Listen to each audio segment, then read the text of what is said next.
నేను వీడికి వచ్చిన విషయం ఏంటంటే రెండు విషయాలు.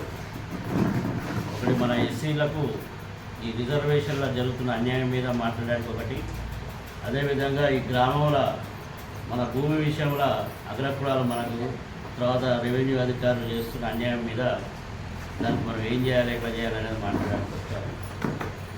ప్రధానంగా ఏంటంటే మనకు ఒక 70 సంవత్సరాల నుంచి ఎస్సీలకు రిజర్వేషన్లు ఇస్తుంటే ఏమైందంటే అందరూ ఫస్ట్ మొదటి తరం అందరూ గరీబోళ్ళు. ఫస్ట్ సోషల్ వెల్ఫేర్ రాష్ట్రాల్లో ఎవరైతే చదువుకున్నారో వాళ్ళు గవర్నమెంట్ ఉద్యోగులుగా అయ్యారు. ఉద్యోగులు అయిన తర్వాత మళ్ళీ వాళ్ళే రాజకీయ నాయకులు అయ్యారు, పెద్ద పెద్ద ఉద్యోగస్తులు అయ్యారు. ఈరోజు మళ్ళీ ఉద్యోగాలు కూడా మళ్ళీ వాళ్ళ పిల్లలకే వస్తున్నాయి. ఎందుకంటే వాళ్ళు ఒకసారి ఉద్యోగం చేసి ఆర్మూరు, నిజామాబాద్, హైదరాబాద్ పోయిన తర్వాత వాళ్ళు మంచి మంచి స్కూళ్ళల్లో కాలేజీలలో చదువుకున్నాక ఆ రిజర్వేషన్ ఫలాలు కాలేజీలో ఫీజులు కట్టే స్థాయి వాళ్ళకే ఉంటుంది. కాబట్టి ఇప్పుడు వాళ్ళే అవుతారు. ఇప్పుడు మన రిజర్వేషన్లో చూసుకుంటే ఒక ఆయన ఎమ్మెల్యే అవుతాడు, 4 సార్లు ఎమ్మెల్యే అవుతాడు, 4 సార్లు మంత్రి అవుతాడు, మళ్ళీ ఆయన పోయి మళ్ళీ రిజర్వేషన్లో పోటీ చేస్తాడు. ఇప్పుడు మన పెద్దపల్లిలో వివేక్ అని ఉన్నాడు, మన వెలుగు దినపత్రిక V6 ఉంది కదా, V6 ఛానల్ ఆళ్ళదే కేంద్ర మంత్రి అయ్యాడు. కేంద్రంలో ఇక్కడ కాదు, రిజర్వేషన్లో 5-6 సార్లు ఎంపీ అయ్యాడు, కేంద్రంలో మంత్రి అయ్యాడు. వర్గీకరణ మీద కొట్టాడితే ఏమైందంటే మాలలకు పోయి మాదిగోళ్ళకి వస్తుంది. ఆ మాదిగోళ్ళలో కూడా ఎవరికి వస్తుంది మళ్ళీ రిజర్వేషను? మాదిగోళ్ళలో ఎవరైతే డాక్టర్లు, ఇంజనీర్లు, ఎమ్మెల్యేలు, ఎంపీలు, ఐఏఎస్లు, ఐపీఎస్లు అయిన వాళ్ళు ఉన్నారో మళ్ళీ వాళ్ళ పిల్లలకే వస్తుంది, మళ్ళీ మన పిల్లలకు రాదు. అంటే మనందరం పేదవాళ్ళందరం కొట్లాడి మళ్ళీ రిజర్వేషన్ ఎవరికి ఇస్తాము? మళ్ళీ మాది కులంలో కూడా ఉన్నోళ్ళకి ఇస్తాం. మాది కులంలో ఎవరైతే ఇప్పుడు ఎంపీలు, మోతుపల్లి నరసింహులు ఉన్నాడు, 4 సార్లు ఎమ్మెల్యే అయ్యాడు. ఆయన భార్య డాక్టరు, వాళ్ళ బిడ్డ డాక్టరు. మళ్ళీ ఆ బిడ్డను తీసుకుపోయి రెడ్డి ఆయనకి ఇచ్చిండు. మనకు వచ్చి ఏం చేస్తాడు?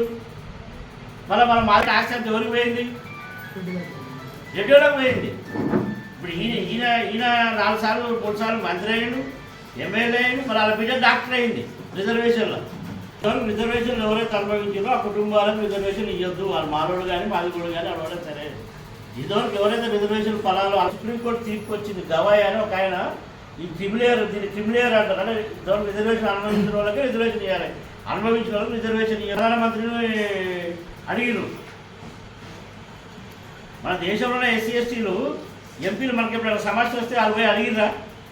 ఎప్పుడు అడగలే. ఈ క్రిమిలేయర్ పెడితే రేపు వాళ్ళ పిల్లలకు వాళ్ళకు రిజర్వేషన్ వర్తించదని చెప్పేసి ఈ క్రిమిలేయర్ పెట్టొద్దని పోయారు. క్రిమిలేయర్ పెడితే ఏమైందంటే రేపు ఎంపీలు కానీ ఏ రిజర్వేషన్ అయిన రిజర్వేషన్ అనుభవించిన కుటుంబాలు ఎవరైతే ఉంటాయో వాళ్ళకే వస్తుంది. మనలాంటి గరీబ్ వాళ్ళందరికీ మన పిల్లలకు ఉద్యోగాలు, మంచి మంచి అవకాశాలు వస్తాయి. కాబట్టి అది రావద్దు, మాకే రావాలని చెప్పేసి అది పెట్టొద్దంటే ఎప్పటికీ భయపడిపోయిన నరేంద్ర మోడీ ఎదురుగా మీకు క్రిమిలేయర్ పెట్టమని చెప్పిండు. పేదోళ్ళం ఉన్నామో, రిజర్వేషన్ అనుభవించిన వాళ్ళు ఉన్నామో, మా పిల్లలకే రిజర్వేషన్ ఉండాలి, రిజర్వేషన్ అనుభవించిన వాళ్ళకి ఉండొద్దు అని చెప్పేసి 40 రోజులు తెలంగాణ మొత్తం ఒక పాదయాత్ర చేస్తున్నారు. ఇంతకుముందు కూడా మీకు తెలిసి ఉంటుంది, ఎస్సీ ఎస్టీ సప్లాన్కు చట్టబద్ధత కల్పించాలని ఒక 10 సంవత్సరాల క్రితం పాదయాత్ర చేసినారు. అది దానికి చట్టబద్ధత వచ్చింది, నేను చేయటం వచ్చింది. ఇప్పుడు మనకు 20,000 కోట్ల రూపాయలు ఎస్సీ ఎస్టీలకు మనం చేయటం వస్తున్నాయి, మనం కొట్లాడిందే. అట్లా అదేవిధంగా ఇప్పుడు క్రిమిలేయర్ కూడా అమలు చేయాలని కొట్లాడుతున్నాం. దీనికి అందరూ కూడా మేము మద్దతు తెలపాలని కోరుతున్నాం. అదేవిధంగా ఇప్పుడు మన భూమి విషయంలో ఏం జరిగిందంటే కబ్జాలో మీరున్నారు, కబ్జాలో వాళ్ళు లేరు. ఇంతకుముందు బీఆర్ఎస్ గవర్నమెంట్ ఉండే కాబట్టి ఆయన ఆ బీఆర్ఎస్లో వాళ్ళు 2,000 ఓట్లు వాళ్ళే ఉంటాయి. మన యొక్క ఎన్ని ఓట్లు 200 ఓట్లు 300 ఓట్లు మనకు ఉన్నాయి. కాబట్టి ఆ 2,000 ఓట్లు చెప్పినట్టుగా బాధ్యతలు కోరుతున్న ఆయన మాట విని వాళ్ళకి పట్టయ్యేటట్టు చేసిండేది.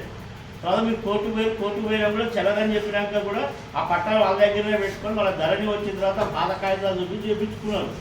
దీని మీద ఏంటంటే ఒకసారి కోర్టు తీర్పిచ్చినాక కబ్జాలు వాళ్ళు లేకుండా ఎలాంటి విచారణ చేయకుండా మీరు పట్టాలు ఎక్కడ ఇస్తారని చెప్పేసి మనం జాతీయ ఎస్సీ ఎస్టీ కమిషన్లో మనం ఫిర్యాదు చేస్తే వాళ్ళు ఇక్కడ ఎట్లా చేసిరు, మీరు మా దళితులకు ఎట్లా అన్యాయం చేసిరు అని వాళ్ళు కలెక్టర్కు ఇక్కడ ఉన్నటువంటి నిజామాబాద్ కమిషనర్కు వాళ్ళు లెటర్ పంపారు. చెప్పే అధికారం కూడా వాళ్ళకు ఉంటుంది. కానీ రేపు అందుకే భయపడిపోయి వాళ్ళు ఇక్కడికి పంపించారు. మనం తప్పకుండా ఆ పట్టాలు రద్దు చేపిస్తాం. తర్వాత రెవెన్యూ మంత్రికి కూడా మనం ఒక అప్లికేషన్ పెట్టినాం. దాని మీద కూడా ఈ పట్టాలు రద్దు చేసి మనకు పట్టాలు ఇవ్వాలనే దాని మీద ఆయన సంతకం పెట్టిండు. అది కలెక్టర్కి పంపిన జిరాక్స్ కాపీ మనకు వీళ్ళకి మనం పోయి తేలేదు. అది 2-3 రోజులు ఆ కాపీ కూడా మనం మీకు జిరాక్స్ కాపీ దండగారికి మేము ఇస్తాం. అంటే మంత్రి గారు కూడా ఈ పట్టాలు రద్దు చేసి మనకు పట్టాలు ఇవ్వమని చెప్పి మంత్రి గారు కూడా సంతకం పెట్టిండు. అదొక నెల 2-3 నెలల్లో మన పరిస్థితి అంతా అయిపోతుంది, మన పట్టాలు మనకు వస్తాయి. కానీ మీరేం భయపడాల్సిన అవసరం లేదు, మనం అందరం అండగా ఉంటాం. అట్లా మన ఉద్యమానికి సపోర్ట్ చేయండి. మీకు ఏ సమస్య వచ్చినా కూడా మేము మీకు అండగా ఉంటాం.